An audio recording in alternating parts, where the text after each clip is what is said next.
কুমুদের হাতের রান্নার কি প্রশংসা যে করতো। ও অবশ্য আপনাদের আর নতুন করে কি বলবো, আপনারা তো বহুদিন ধরে ওর হাতের রান্না খাচ্ছেন। লোকটা মহা নির্লজ্জ আর ততোধিক ধরিবাজ। কুমু,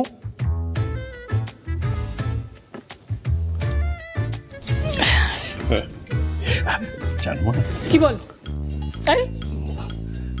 তুমি যে কি করছো কি? তুমি যে এইসব রান্না করতে পারো এই তো আমার জানা ছিল না।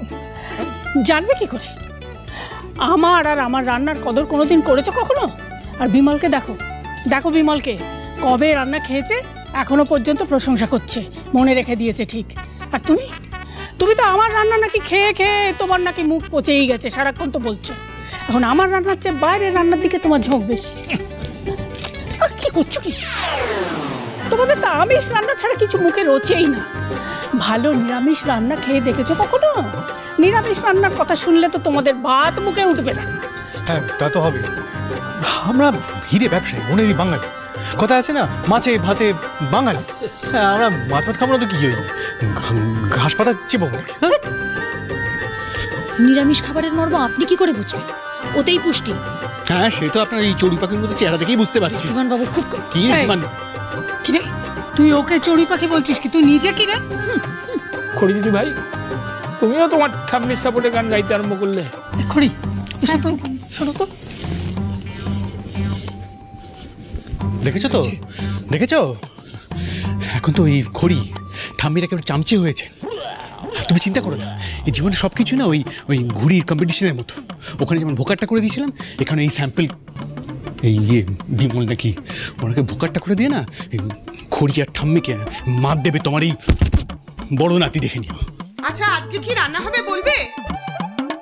হ্যাঁ, ওই তো মোচার। আমি বলছি স্যার। ওই তো, হ্যাঁ দেখি। হ্যাঁ, এইটা নিয়ে তুমি চলে যাও। দাদু দেখি।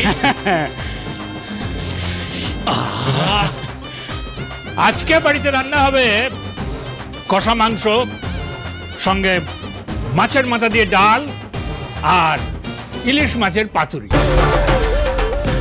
আরে মাছ না খেলে কি আর বাঙালি হওয়া যায়? রক্ত নয়, জল বইছে তাদের শরীরে যারা মাছ খায় না। আমি একটা কথা বলি, মানে আমি বরঞ্চ বাইরেই কোথাও খেয়ে নেবো। হ্যাঁ হ্যাঁ, সেই ভালো। আপনি বাইরে খেয়ে নিন, দরকার বলে আমি অর্ডার করে দেবো, কোনো অসুবিধা নেই। কি হচ্ছেটা কি? হ্যাঁ, উনি কিন্তু এই বাড়ির অতিথি, একটু বেশি অসভ্যতাম হয়ে যাচ্ছে না? কোথায় কি অসুবিধা হলো? বরং আমি কাছে দেখিয়ে বললাম যে ওনার জন্য খাবার অর্ডার করে দেবো, তাতে অসুবিধা আমার কী হলো আমি তো বুঝতে পারছি না। শুনুন, উনি কোনো অতিথি না, উনি সেলফ প্রক্লেম অতিথি। উনি নিজেই এই বাড়িতে এসেছেন। এইটুকু যে আমি দাদু করছি না, এই আপনাদের ভাগ্য ভালো। না বিমল, তুমি এই বাড়িতেই খাবে আর নিরামিষই খাবে। আমার বন্ধুকে আমি নিজে খাওয়াবো, দেখি কে কি বলে। খড়ি এসো তো। হ্যাঁ ঠাম্মি, এই নাও। বাকি সকলের জন্য তুমি রান্না করবে, আর বিমলের জন্য আমি নিজে রান্না করব। দেখি কে আমাকে আটকায়। মধু, কি হচ্ছে রে? কি জানি, মা সারা বছর কোনোদিন রান্না করে ঢুকে না, আর আজ নিজের বন্ধুর জন্য নিজে হাতে করে রান্না করে বললে রান্না করে ঢুকেছে। এ বাবা, সত্যি সত্যি ব্যাপারটা সিরিয়াস। হ্যাঁ, ভালোবাসার জোর পিসিমণি, মানুষ কোনোদিনও যা করেনি প্রেমে পড়লে সে সব করে ফেলে। তাই না? ভালোবাসার জোর, খুব ভালোবাসার মানে শিখে গেছো তুমি। দেবো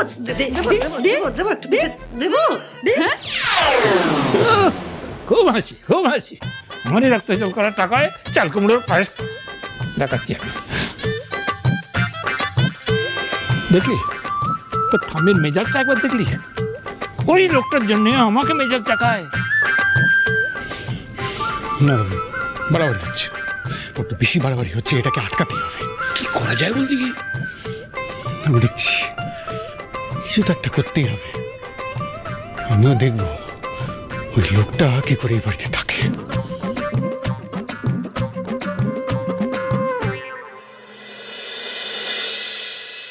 এটা আমার জন্য? এটা তোমার জন্য গিফট। গিফট? তা আমাকে হঠাৎ করে গিফট কেন দেওয়া হচ্ছে শুনি? বসো বসো, কোলে বসো, বলো। আমি বড় হয়ে তোমার মতো হতে চাই। আমার মতো হতে চাও?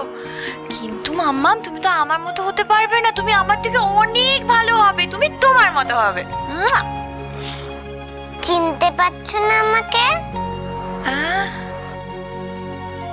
আরে মেসির বন্ধু রিমিদি, ওর মেয়ে। ও তুমি একটু খেলো তো। শোনা, রিমি মানে যার হাজবেন্ড বিয়ে করে ছেড়ে দিয়ে চলে গেছে সেই?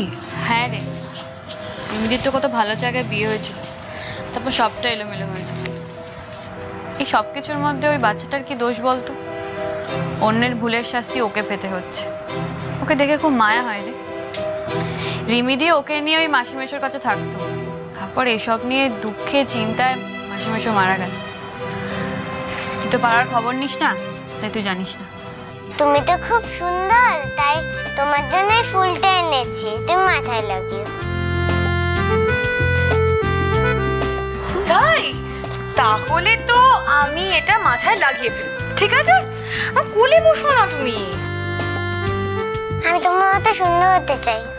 কি রে রিমঝি, এতদিন তো তুই ঘড়ি মাসির নেওয়াটা ছিলি, সব সময় বলতিস আমি ঘড়ি মাসির মতো হবো, এখন তো দুটি মাসির মতো হবো বলছিস কেন? হ্যাঁ তোর কি?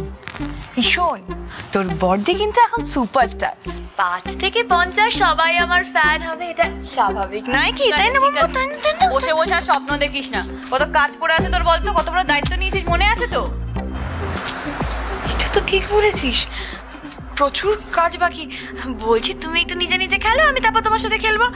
জাম্বো এখনো আসছে না কেন, আমি কিন্তু বুঝতে পারছি। আমিও তো বুঝতে পারছি না, আমি অনেকবার কল করলাম, টেক্সট করলাম।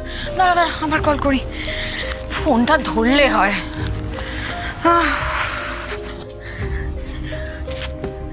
রীতি এখনো আসছে না কেন? ফোনটা ধরে তো কিছু বললেও না। ওদিকে সব কিছু ঠিক আছে তো?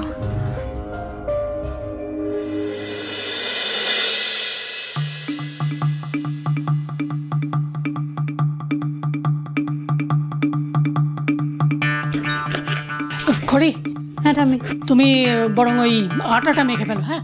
আর আমি সবজিগুলো চটপট করে কেটে ফেলছি। এত সবজি ঠাম্মি তুমি কাটবে কি করে? খুব খুব পারবো। আরে বাবা, একটা দিন একটু কষ্ট করলে কিছু হবে না, শরীরকে এত আরাম দিতে নেই। আচ্ছা ঠিক আছে। তাছাড়া আমি যখন বলেছি বিমলের জন্য আমি নিজে রান্না করব, তখন আমি নিজেই সবটা করতে চাই। আচ্ছা মিনু দিদি, একটু আটাটা এনে দাও তো। হ্যাঁ যাচ্ছি, এক্ষুনি যাচ্ছি।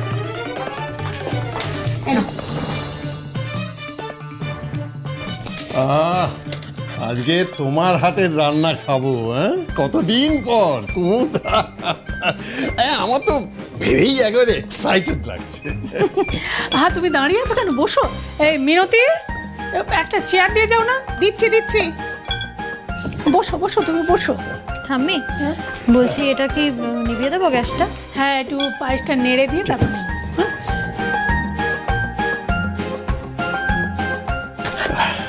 কুমুদ, বলছি যে তুমি কাজ করতে করতে আমাকে এই বাড়ির সম্পর্কে একটু গল্প করো, কেমন?